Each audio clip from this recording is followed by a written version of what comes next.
was first elected when I was in 2018, and I was a waitress in New York City.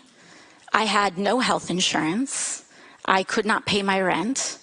And I consistently saw a party that championed special interests, the elite, and a Democratic Party that was very much kind of telling working people that everything was fine when it in fact wasn't. And after I was elected, I remember I was crossing this threshold, and there's this closed door meeting of many high-ranking Democratic Party officials, people that you see in the news and all of that. And they derided behind closed doors at that time, a long time ago.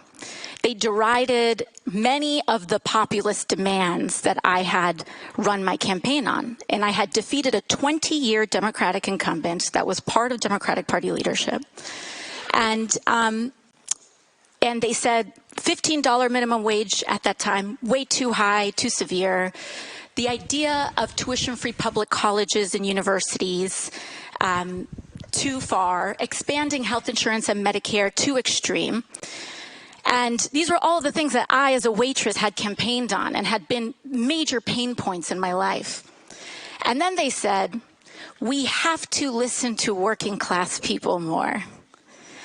And I think that that encapsulates much of the betrayal that the working class in the United States had felt.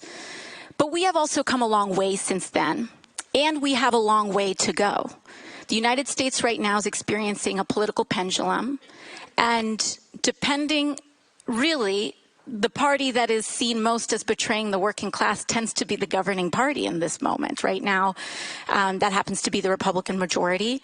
But really, what we are seeing over the last 8 years, I think, has been a growing recognition that of those past errors that go back, that include military interventionism in the Iraq War, that include a recognition of NAFTA as a failed policy for many rural and working class communities. And now I think we are moving in this direction of increased recognition that we have to have a working class centered politics if we are going to succeed, and also if we are going to stave off the scourges of authoritarianism, which also provides political sirens, political siren calls to allure people into finding scapegoats to blame for rising economic inequality, both domestically and globally.